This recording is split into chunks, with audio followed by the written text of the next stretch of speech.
सबसे पहले मैं शरद पवार जी का और उनकी पार्टी के सभी नेताओं का तहे दिल से शुक्रिया अदा करता हूँ।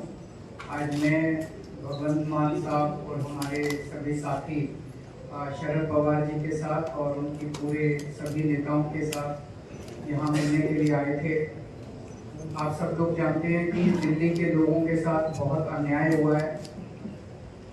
2015 में जब हमारी सरकार बनी थी तो 23 मई 2015 को एक सिंपल सा नोटिफिकेशन जारी करके केंद्र सरकार ने दिल्ली सरकार की सर्विसेज की अधिकारियों के ऊपर कंट्रोल करने की सारी पावर छीन ली।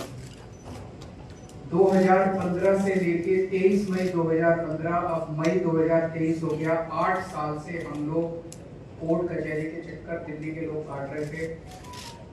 8 साल के बाद सुप्रीम कोर्ट ने 5-0 संविधान पीठ ने कॉन्स्टिट्यूशन बेंच ने 5-0 से पूरा का पूरा ऑर्डर दिल्ली के लोगों के हक में दिया कि दिल्ली के लोग जो सरकार चुनते हैं उस सरकार को काम करने का पूरा अधिकार होना चाहिए। अगर वो काम नहीं कर सकती तो दिल्ली के लोगों को चुनाव करने की, सरकार चुनने की क्या फायदा।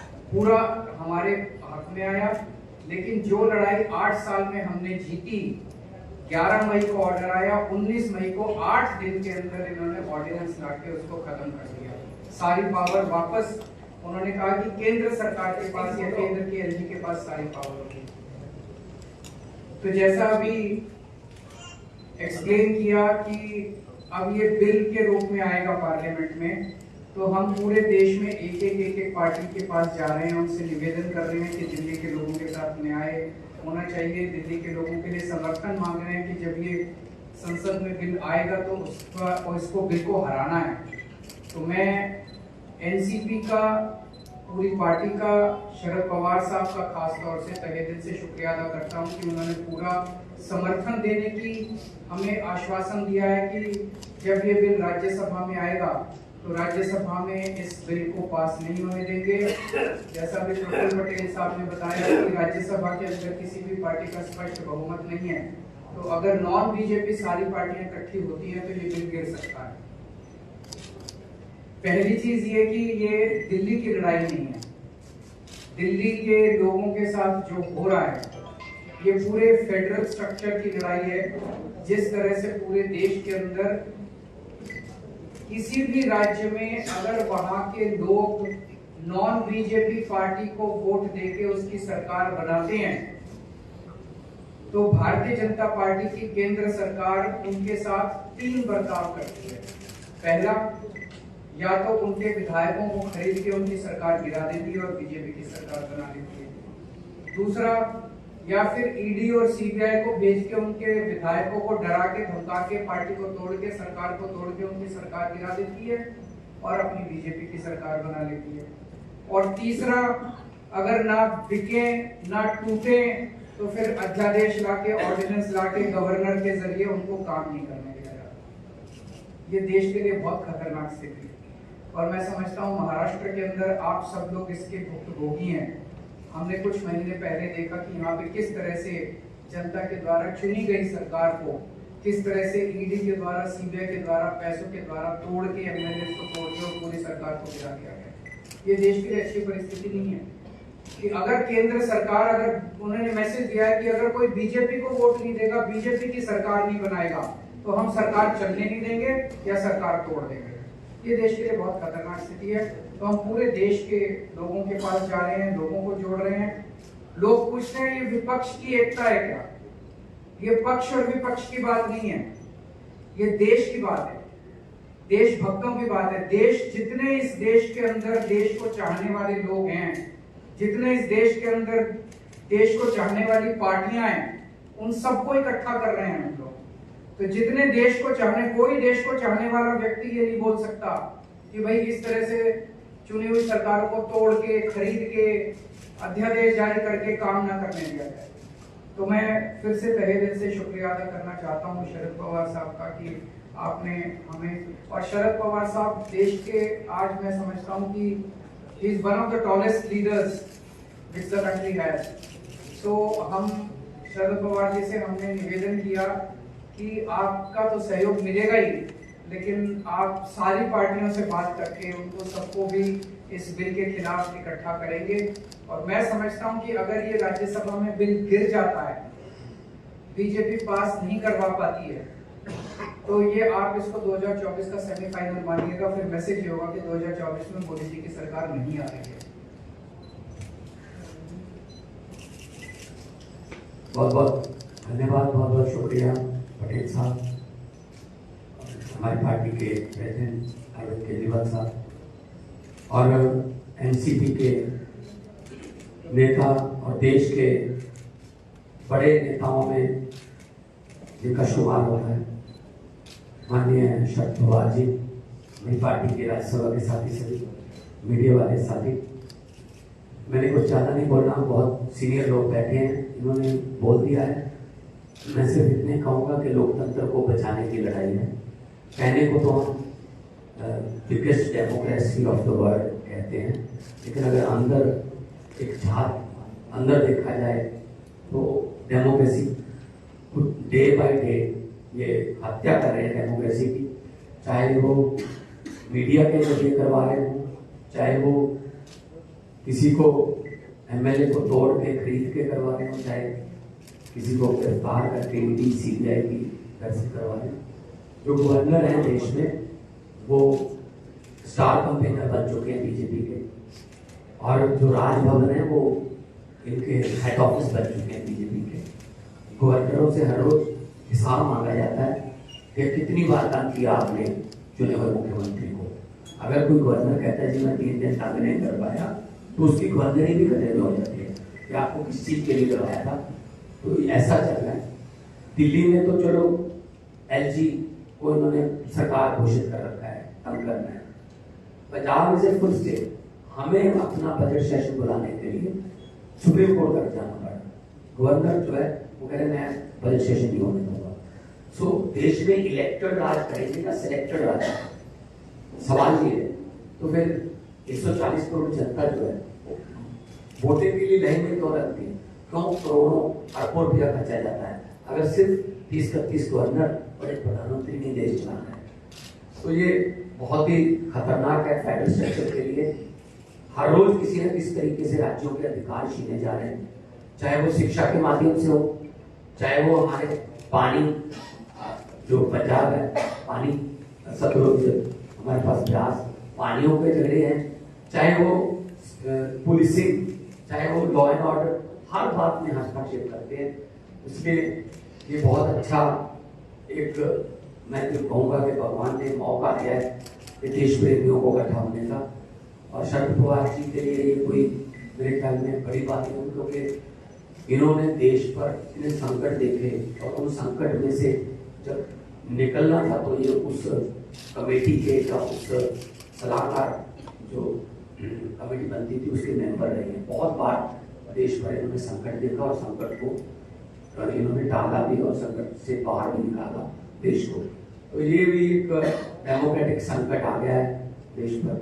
इसीलिए शरद पवार जी के यहाँ पर आप आए हैं कि आप एक बार फिर अपने अनुभव का इस्तेमाल करके और इस देश को बचाइए, इस देश की डेमोक्रेसी को बचाइए, ताकि हम आने वाली पीढ़ियों को ये जवाब दे सकें कि जब डेमोक्रेसी को खत्म किया जा रहा था तुम क्या कर रहे थे। कम से कम हम ये कह सकें कि हम ट्राई कर रहे थे, हम कोशिश कर रहे थे और हम किसी भी माध्यम से इसको रोकना चाह रहे थे। बहुत बहुत धन्यवाद।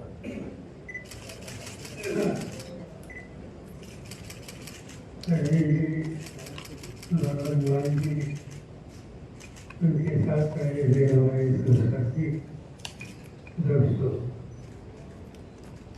आज की जो प्रेस कॉन्फ्रेंस थी ये बड़ी इम्पोर्टेंट प्रेस कॉन्फ्रेंस, क्योंकि प्रेस कॉन्फ्रेंस से पहले हम साथियों के साथ देश के सामने एक समस्या पैदा हुई तो दिल्ली के और पंजाब के मुख्यमंत्री गवर्नर ने अच्छी तरह से देखी।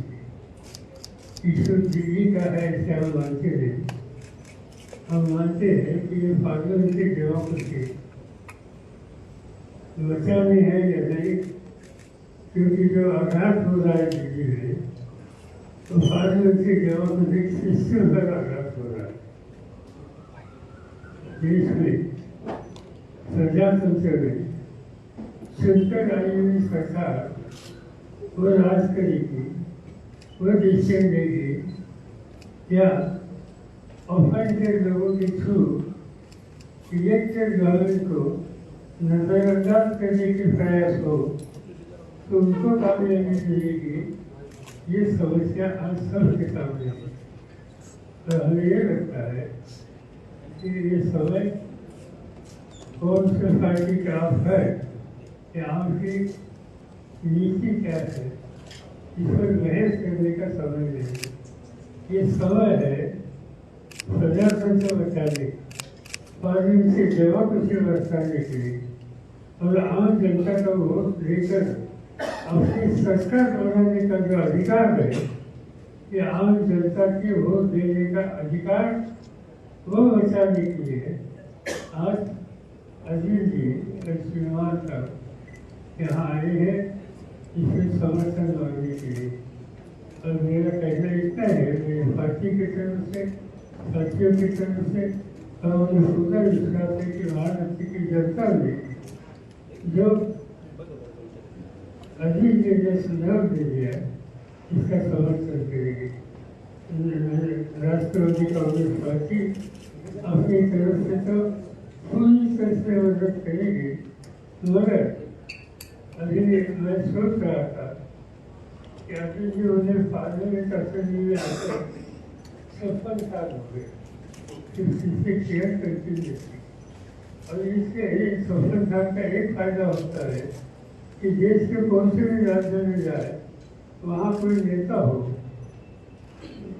पार्लियामेंट का मेंबर हो, राज्यसभा का मेंबर हो, उनसे कुछ न कुछ व्यक्तिगत जिससे कई सालों से पैदा हुए, कई लोगों के साथ मैंने काम किया, और इससे सवाल दिल्ली का या आपका नहीं है, ये सवाल देश में इलेक्टेड गवर्नमेंट को राज कराने का जो अधिकार लोगों ने दिया है, इस पर हमले हो रहे तो इससे बचाने का सवाल है। और इससे मेरी तरफ से, हमारे साथी की तरफ से तो आपको साथ मिलेगी, तो अन्य राज्यों में जहाँ जाकर आपका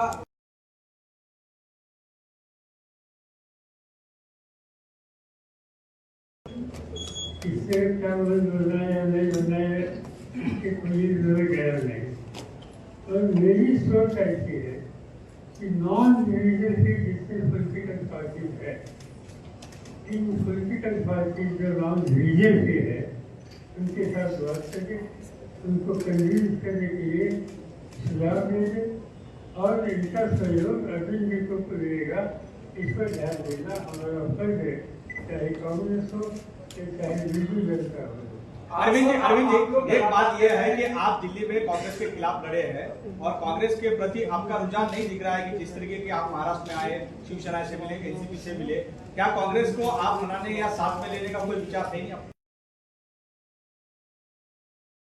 कांग्रेस अध्यक्ष खड़गे जी से और कांग्रेस के जो नेता है राहुल गांधी जी से इस मुद्दे पे और ओवरऑल देश के फेडरल स्ट्रक्चर पे जो अटैक हो रहा है उस पर चर्चा करने के लिए कल सुबह उनसे फॉर्मली टाइम मांगूंगा। एक सवाल यह है कि आप लोग लगातार कह रहे हैं कि बीजेपी लोकतंत्र की हत्या कर रही है, लेकिन जिस तरीके से सेंट्रल विस्टा पे अपोजिशन खिलाफ जा रहा है और अब बीजेपी के बड़े नेता और अलग अलग जगहों पे सारे मुख्यमंत्री कह रहे हैं कि लोकतंत्र के मंदिर में उसके इनॉग्रेशन में न जाना, यानी अपोजिशन संविधान को नहीं मानता है। इसमें बात ऐसी है, जाना नहीं रहेगा इस देश में पार्लियामेंट की बिल्डिंग है, हम लोग उसी बिल्डिंग में पार्लियामेंट में जाते हैं। दुनिया के लोग जो दिल्ली विजिट करते हैं तो जैसे राष्ट्रपति भवन देखते हैं, ऐसे खुदा में पार्लियामेंट की बिल्डिंग में देखते हैं, और वहाँ किसी ने कुछ अपोज नहीं किया। अच्छी से आपसे न्याय माना है कि बनाने की बात तो हम लोगों को किसी को मालूम नहीं है कि इसकी आवश्यकता क्या थी, इस पर भी बहस हो सकता है। तो ये इश्यू आज हम यहाँ निकलना नहीं चाहते, और से जब मौका मिलेगा तो वहाँ जरूर बात करेंगे। सर एक सवाल ये है कि जहाँ आप लोग साथ आ रहे हैं वहीं कांग्रेस के जो नेता है मणिकम टैगोर जी वो ट्वीट करते और कहते हैं कि 24% जो है CSDS के सर्वे में सामने आता है कि प्रधानमंत्री के तौर पर राहुल गांधी जी को प्रोजेक्ट किया जाना चाहिए, कांग्रेस से भी समर्थन मांगते हैं। ऐसे लोगों का प्रोजेक्ट करना उसको आप किस तरह देखते हैं, दोनों से जवाब दें। अभी तक किसी को प्रोजेक्ट करना या नहीं करना इस पर बात नहीं होती। हम इतना ही सोचते हैं कि भाई इस प्रोसेस ऑफ डायलॉग ये शुरू करना चाहिए। नॉन बीजेपी पार्टी मिलकर इस देश के सामने एक स्टेबल और प्रोग्रेसिव गवर्नमेंट देने के लिए आज आवश्यकता है। इसमें कुछ मदद कर सकते हैं तो करने की आवश्यकता है, मगर इस पर न हमने अरविंद जी से बात की न कांग्रेस से बात की। जब समय आएगा तो जरूर बात करेंगे कि अगर हम सब के मन में नेशनल इंटरेस्ट ये सबसे ज्यादा प्रायोरिटी है।